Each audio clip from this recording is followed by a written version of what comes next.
Hello, hello, Pisces Collective. Ako po ito si James from James Tarot PH. Ito po ang inyong weekly reading for from May 25 hanggang 31. Dulong-dulo na po ito ng Mayo. Ano po naghihintay sa inyo? Alamin natin. But first, ihanda mo na Pisces ang iyong isang tanong para sa ating isang tanong, isang sagot. Sasagutin po natin yan sa dulo using these cards. Okay? Let's begin. Holy Spirit, Spirit Guides, ibigay po natin kay Pisces ang mga mensaheng dapat nilang malaman. Inhale and exhale your cards for the week. Nice. Siya nga pala mga Pisces, maraming salamat po ha sa lahat po ng mga hindi nag-i-skip ng ads, nagla-like, nagko-comment, at mga patuloy pong sumusuporta sa atin every time po na meron tayong libreng reading para sa inyo. Thank you rin po sa ating mga new subscribers. Hello po, welcome sa ating channel. And thank you po for your love, support, and energy every time po na meron tayong libreng reading. So keep on liking, keep on commenting, and thank you for not skipping the ads. So, in the background of your reading, meron kang the Four of Wands. Wow, wow, wow. This is really a much-awaited celebration for you and your family. Ramdam ko this week, meron kang matatapos, meron kang makukumpleto, maaabot na, yung talagang hinihiling mong maabot, and it requires a celebration sa dulo. Ang Four of Wands po ay parang 11-11 din. So it's really about a manifestation coming true, no? Sobrang saya mo, sobrang ligaya mo, may family setting, may family wish or family goal na talaga namang this time around malinaw na malinaw na malinaw na iyo. Congratulations, okay? In your core energy, meron kang the Emperor card. Si Emperor card ay isang masigasig, matibay, malakas, matapang, at talaga namang disiplinadong tao. Ganon ka this week. Okay? Ito yung linggo kung saan you will do, you will accomplish, you will create yung mga bagay na alam mong dapat nang makompleto ngayon. Kumbaga ang narinig kong word, mission accomplished. Mission accomplished. Talagang magagawa mo, makukompleto mo, maaabot mo, unstoppable ka. Kung dati medyo naduduwag ka or tinatamad ka noon o kaya nahihirapan ka noon, pero ngayon ibang-iba ang aura mo. Ibang-iba ang mindset mo ngayon. Sabi mo, aabutin ko na siya, kukompletuhin ko na siya, gagalawan ko na siya, sisimulan ko na siya. May inisyatibo. May kalakasan ng loob na, sige, let us make things happen. Let's do this. Let's continue this. Let's finish this. Parang ganyan. So yung kisig mo, yung kagilagilalas mong power this time to make things happen ay talaga namang ingredient for that finish line. So congratulations. The Emperor card, the Strength card. So pinapayuhan ka ngayon Pisces to really be strong enough. Magpakatatag, magtiis, magpakatibay. Kulang ang tapang at aksyon kung hindi ka kakapit hanggang dulo. Okay? Marami kasing tao, matapang lang sa simula, masigasig lang sa simula, energetic lang sa simula, pero wala namang power para i-stretch yung tapang na yon hanggang dulo. Yung iba sa kalagitnaan bumibitaw. Yung iba makaramdam lang ng pagod, ayaw na. 'Di ba? So sabi sa'yo dito, kapag nagpakatapang ka at talagang umaksyon ka na, samahan mo ng tibay ng loob at saka pagdiretso hanggang sa magawa siya. Kasi kayang-kaya mo. Okay? Good luck po and congrats. So, mga mahal kong Pisces, ano ba yung mga wish mo na gusto mong matupad this week? Nako, dulong-dulo na to ng Mayo. So, dapat meron ka mga balak matupad na para nang sa ganun pagtulay mo sa second half ng ating taon ay talaga namang maganap sa'yo. So, comment down below, be specific, darating yan. Okay? In the area of what you need to focus on, meron po kayong the Lovers card. Si Lovers dito, pinapayuhan ka Pisces to really have a clear one-on-one talk pagdating sa yung partner. Kung meron ka mang love life ngayon or meron kang consistent partner in your life, ramdam ko dito na panahon na para pag-usapan yung future, yung permanente, yung stable. pagdating sa relasyon, ha? Pag-usapan nyo na yan. Kasi I'm seeing here, you're gonna talk about marriage, wedding, pagbubukod, ganyan. So, kailangan kahit paano malinaw sa parehong side kung ano yung goal sa next step ng ating relasyon. Parang ganyan. But for many, many of you, para sa ibang Pisces naman dyan na hindi love life ang issue, sinasabihan ka dito na kailangan ng magkaroon ka ng choice tungkol sa isang bagay. Manindigan, no? Pumili ka na ngayon. Kung ano tong choice mo, halimbawa, ngayong linggong ito, sabi mo, ay, mag-a-apply na ako para sa barko. Ay, this week, aasikasuhin ko na yung bubong namin.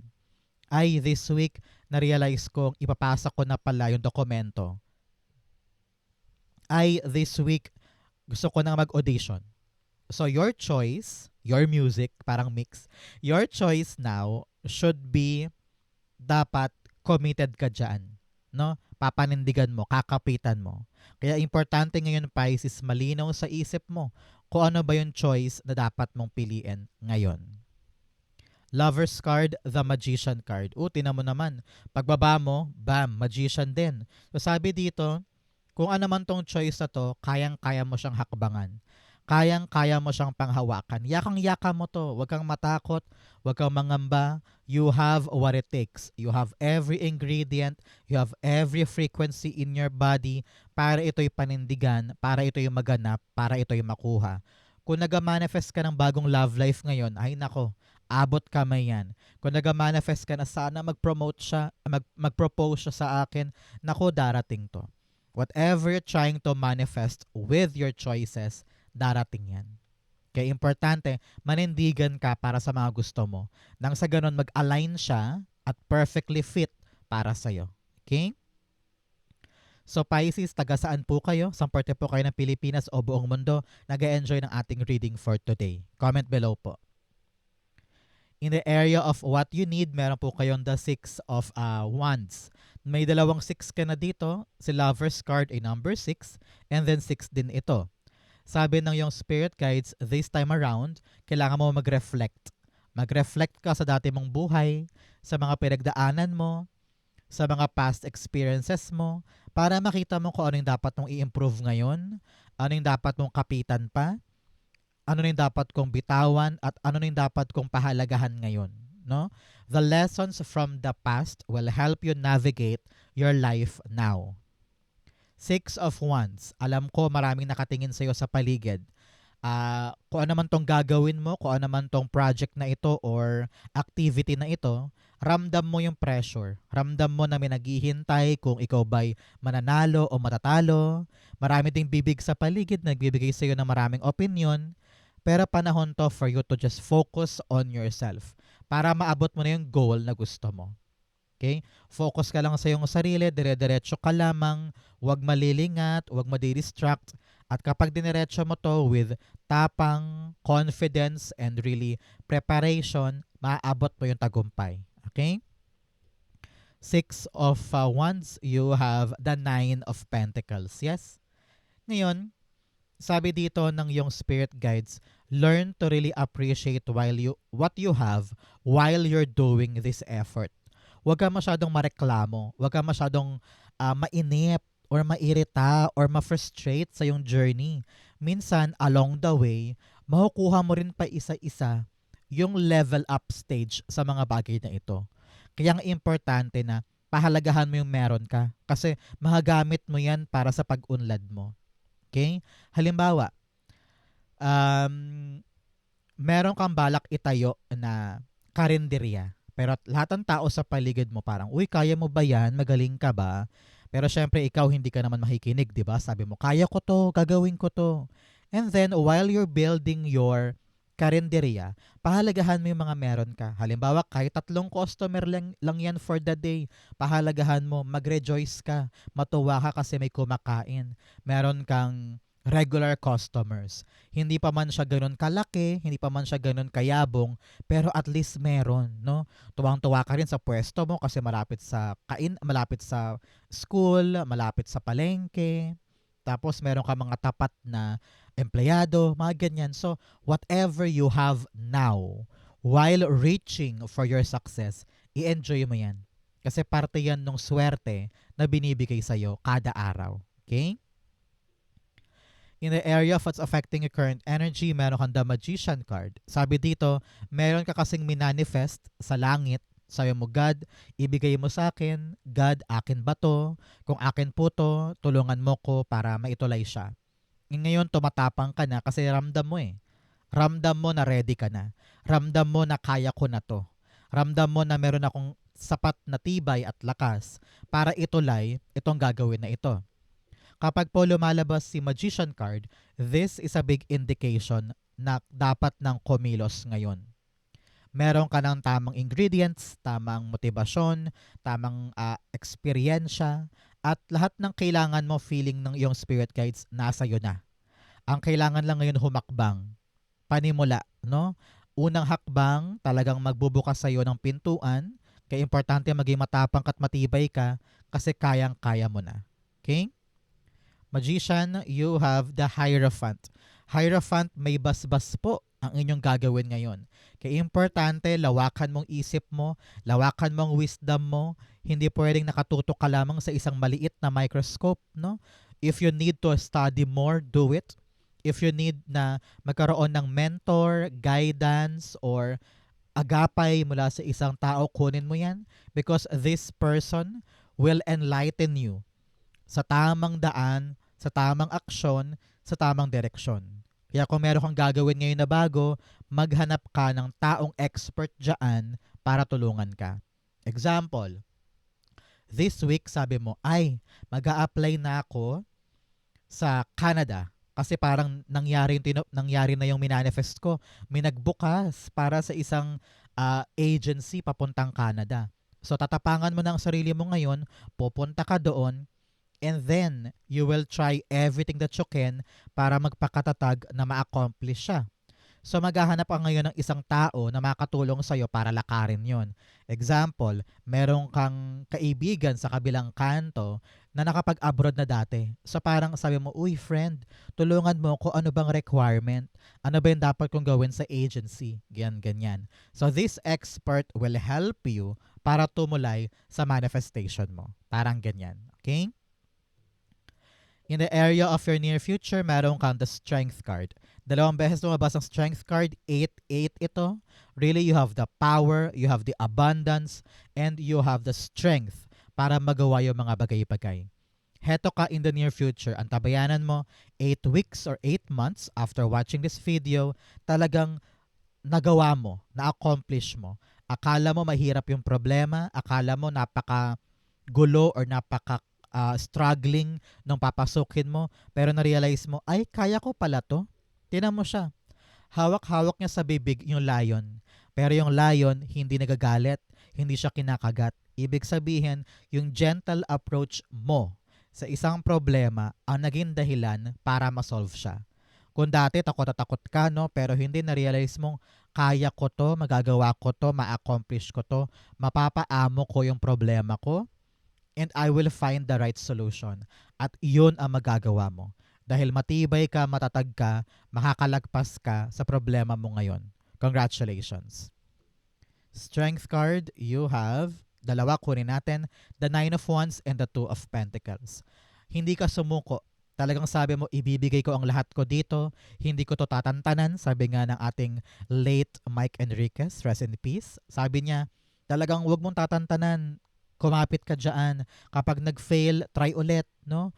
Hindi ikaw yung uri ng tatambay sa issue. You will try your best to accomplish this problem nang sa ganon, maging balanse na yung buhay mo.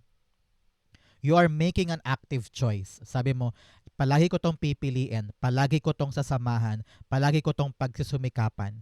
Hindi ako mag-quit dito dahil alam kong ito yung magbibigay sa akin ng balanseng buhay. Kung dati, nag-i-struggle ka with a 9 of Wands, pero heto, very, very relax. Sabi mo, kaya ko yan, ma-accomplish ko yan, trabahuhin ko yan. Pero hindi ka na katulad dati na parang halos mahimatay na or mataranta na or magkaroon na ng anxiety attack dahil lang ginagawa mo yon. Pero ngayon, very, very matured, mataas ang tiwala mo sa iyong sarili, manunumbalik yung balanse sa'yo. Congratulations. In your challenge, meron kang the Four of Swords. Meron kang 4 here with the Emperor card and another 4. 4 is angel number of protection. Meron daw po kayo na mayapang kamag-anak sa kabilang buhay, pati po yung inyong mga ancestors, spirit guides and angel guides, pinoprotektahan ka. No? You are protected, you are guided, you don't need to worry. Okay? So, Four of Swords, sabi dito, kulang ka sa pahinga.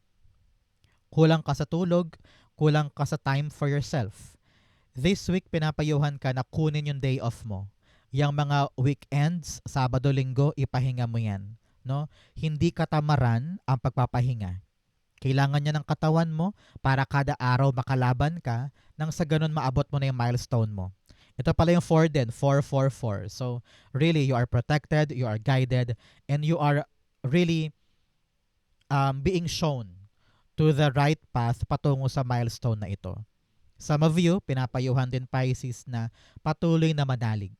Kung ikaw po ay nagdarasal base po sa inyong relihiyon, kung ano po religion ninyo, continue praying. Huwag mawalan ng pag-asa tungkol sa isang bagay na kung ano man to pinagdarasal mo, darating din siya. Pero ngayon, pinapayuhan ka na minsan, huwag mong i-100% yung effort mo sa mga bagay-bagay. Magtira ka din. Para nang sa ganon kinabukasan, may energy ka pa to fight for it. The Seven of Cups. Okay. Here, sabi rin ng yung spirit guides, medyo nalilito ka sa mga options mo. Nalilito ka sa mga dapat mong gawin. Ito ba o yun? Yun ba o ito? Minsan, overwhelming. Kapag may mga options sa paligid, kapag mayroong mga potential na pwede mong pintuang papasukin, lalong nakakalito, di ba? Actually, magandang problema sana siya kasi may pintuan naman eh. Pero dahil nga gusto nating makuha yung best door, best action, lalong gumugulo. Kaya panahon to for you, Pisces, na magpahinga muna. Huwag mo daw muna tong hawakan.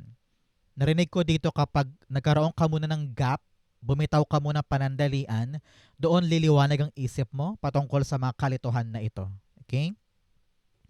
In your fortune, you have narrow pathway, tread thoughtfully. Sabi dito, dahan-dahan ka lang with a very aware mind. Dapat daw alam mo yung ginagawa mo, nabutingting mo yan, napag-isip-isipan mo, nang sa ganon walang aberya or walang mali along the way. Okay? In your fortune, there is something beautiful. The Three of Swords.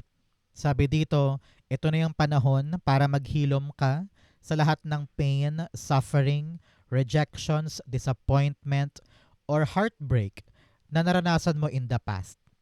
Ito yung linggo na matapang ka na, sabi mo, kaya ko na, tatayo na ako, ready na ako to move because nakapaghilom na ako. Na forgive and forget ko na kung ano yung nangyari sa past. This is something revolutionary para sa'yo. Talagang nakapag-heal ka na and ready ka nang sumuong sa bagong laban. You are now eliminating the reason of those heartbreak. At yung mga mata mo maliwanag na patungo dito sa milestone. Okay? The Three of Swords, you have the Five of Wands. Okay?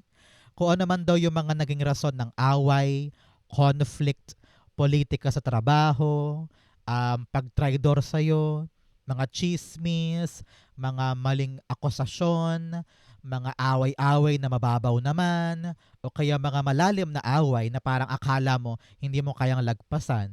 Pero sabi dito, you are now able to forgive and move on. Hindi ka napapatol, hindi ka nagagatong, hindi na siya ganon kabigat yung effect sa'yo kumpara noon. Now, you are detaching yourself from something that happened in the past at talagang sabi mo, ayoko ng kapitan yan, move on na ako, happy na ako ngayon. Parang ganyan. Congratulations. In your divine messages, meron kang don't let your pride get in your way. Sabi dito, babaan ng loob, huwag masyadong mataas ang pride, mataas ang ego, be disciplined, be wise, and learn to cooperate and collaborate with other people. Hindi pwedeng ikaw lang yung tama o ikaw lang yung may suggestion. Always be humble enough to ask for help, to open yourself for criticism, to open for other people's guidance and ideas. Okay? In your divine messages, you have the World card. World card's all about you closing a past chapter. Kung ano man yung mga nangyari in the past, isara mo na yan, ikadena mo na, ipadlock mo na, and pasok ka na sa bagong area ng buhay mo. For others, this is also your sign na kompletuhin mo na yan. Meron ka daw dapat kompletuhin nang sa ganon makapasok ka na sa finish line. Kung naman tong goal na to, nakasalalay daw sa completion ngayon. Ano daw ba yung dapat mong tapusin? Maaring dokumento, interview, training, papeles, kung ano man yan, pag sumikapan mo. Para pag nabuo, papasok ka na talaga sa mga bagong bagay. Okay? World card, the Seven of Wands.